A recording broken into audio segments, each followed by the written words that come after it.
अ, China में इस time corona के केसेस बहुत ज़्यादा बढ़ रहे हैं, जिसको लेके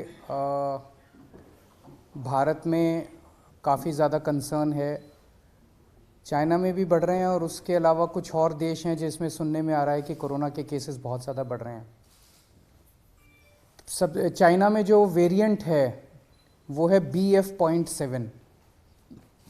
सबसे पहले तो मैं बताना चाहता हूँ कि दिल्ली में BF.7 का एक भी केस नहीं मिला है।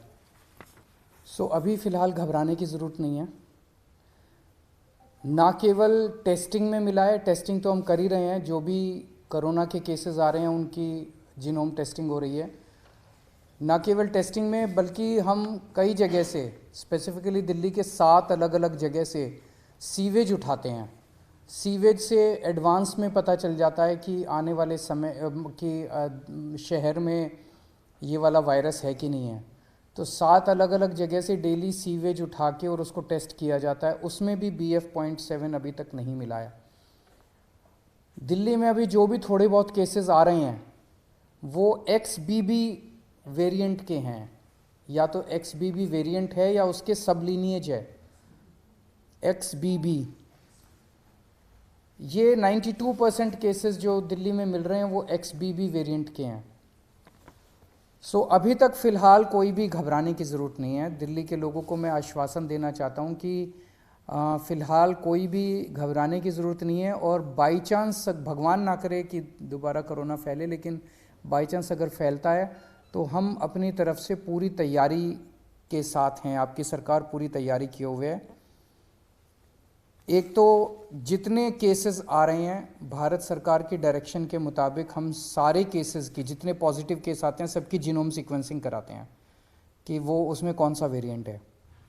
दूसरा, हमारी आज दिल्ली में लगभग 2,500 केसेस की टोटल टेस्टिंग होती है डेली। हमारी कैपेसिटी 1 लाख तक पहुंच गई है। अगर ज़रूरत पड़ेगी तो हम 1 लाख टेस्ट्स डेली भी कर सकते हैं। आज हमारे पास 8,000 बेड्स कोरोना के लिए अलग से रखे हुए हैं। अगर ज़रूरत पड़ेगी तो 8,000 बेड्स अभी फ़िलहाल खाली हमने रखे हुए हैं। पिछली लास्ट जो कोरोना की पीक आई थी उसमें 25,000 बेड्स तक हम लेके गए थे। इसको भी इस बार हमारी तैयारी 36,000 बेड्स तक की है। अगर ज़रूरत पड़ेगी तो हम 36,000 बेड्स कोरोना के तैयार कर सकते हैं। पिछली बार ऑक्सीजन की काफ़ी दिक्कत हुई थी। ऑक्सीजन की सबसे बड़ी दिक्कत ये हुई थी कि एक तरफ तो ऑक्सीजन मिल नहीं रही थी और दूसरी तरफ ऑक्सीजन अगर मिलती भी थी तो दिल्ली में हमारे पास स्टोर करने की कैपेसिटी नहीं थी। वो हमने अब बढ़ा ली है। आज हमारे पास 928 मीट्रिक टन ऑक्सीजन स्टोर करने की कैपेसिटी है। 928 मीट्रिक टन्स। इसमें पिछली बार आपको याद होगा कि सबसे ज़्यादा दिक्कत थी, सिलेंडर नहीं मिल रहे थे। सब आदमी मतलब अपने अपने मरीज को लेके एक सिलेंडर ऑक्सीजन ढूंढ रहे थे, सिलेंडर नहीं मिल रहे थे। अभी हमारे पास जितने सिलेंडर्स हैं पूरी दिल्ली में सब अस्पतालों में जो लगे हुए, उसके अलावा 6,000 सिलेंडर्स हमारे पास रिज़र्व में अभी खाली पड़े हुए हैं। ज़रूरत पड़ेगी तो इनको, पिछली बार जब पीक आई थी तो हमने ये 6,000 सिलेंडर्स चाइना से इंपोर्ट किए थे और ये 6,000 रिज़र्व में पड़े हुए हैं हमारे पास सिलेंडर्स। पिछली बार एक दिक्कत ये आई थी कि XYZ स्टेट कह देता था कि ठीक है आप ऑक्सीजन उठा लो। हमारे पास ऑक्सीजन लाने के लिए टैंकर्स नहीं थे और कहीं से टैंकर उपलब्ध नहीं हो पा रहे थे। आज हमारे पास दिल्ली सरकार के पास अपने 12 टैंकर हैं और 3 प्राइवेट में अवेलेबल है, तो 15 टैंकर दिल्ली के पास अवेलेबल है। अगर ज़रूरत पड़ेगी तो हम ऑक्सीजन को ट्रांसपोर्ट करने के लिए हमने अपने टैंकर्स की भी व्यवस्था कर ली है। दिल्ली में फर्स्ट डोज और सेकेंड डोज लगभग 100% लोगों को लग चुकी है। प्रिकॉशन डोज जो है वो बहुत कम लोगों ने लगाई है, केवल 24% लोगों ने लगवाई है। मेरी हाथ जोड़ के सब लोगों से अब निवेदन है कि दिल्ली सरकार, आज ये मीटिंग में भी मैंने सबको कहा कि हमें दोबारा एक एक्सरसाइज करनी चाहिए कि घर घर जाके प्रिकॉशन डोज लगाई जाए। तो सब लोगों से, लोग लगाते नहीं हैं, घर घर जाते भी हैं हमारे डॉक्टर्स लगाने के लिए तो भी नहीं लगवाते। सबसे निवेदन है कि प्रिकॉशन डोज ज़रूर लगवा लें। एम्बुलेंसेस की भी पूरी तैयारी है। अभी 380 एम्बुलेंसेस हमारे पास रेडी हैं लेकिन आज और भी एम्बुलेंसेस के लिए हमने ऑर्डर दे दिए हैं कि और एम्बुलेंसेस का भी प्रोक्योरमेंट शुरू कर दिया जाए।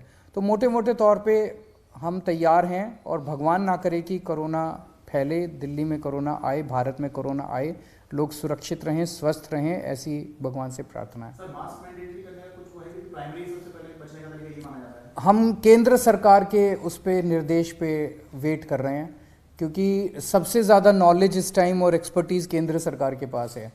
कितना हमें तैयारी करने की ज़रूरत है, कितनी वो, तो केंद्र सरकार जैसे जैसे आदेश देगी हम उन आदेशों का पालन करेंगे। कई सारे स्टेट एयरपोर्ट पर जो है वहां पर रैंडम सैंपलिंग कर रहे हैं। आईजीआई पर क्या आपने ऑर्डर किया है रैंडम सैंपलिंग जो अभी से शुरू हो, खासकर जो बाहर से आ रहे हैं, चाइना से ट्रांजिट रूट लेकर के आ रहे हैं? मेरे ख्याल से उसके बारे में भी केंद्र सरकार ऑर्डर निकालेगा। जो दिल्ली का जो इंटरनेशनल एयरपोर्ट है उसके ऊपर कितनी सैंपलिंग होनी चाहिए, जो जो केंद्र कहेगा उसके हिसाब से मैन पावर और मटेरियल प्रोवाइड करना हमारी जिम्मेदारी है। स्कूल्स को लेके बहुत बड़ा कंसर्न होगा, क्योंकि जो बच्चे हैं उनके वैक्सीन को लेके अभी भी क्लैरिटी नहीं है, बहुत ज्यादा कवरेज नहीं है। वैक्सीन जैसे मैंने बताया कि फर्स्ट डोज और सेकंड डोज 100% लग चुकी है सभी एज ग्रुप्स में और सभी कैटेगरीज में। जांच का दायरा भी बढ़ाया जाएगा? जांच का दायरा भी बढ़ाया जाएगा। जितने जैसे ये सार्स वाले केसेस आ रहे हैं, जितने भी सांस के केसेस हैं, उन सारे केसेस में 100% केसेस में अब हम कंपलसरी जांच कर रहे हैं RT-PCR की। Thank you.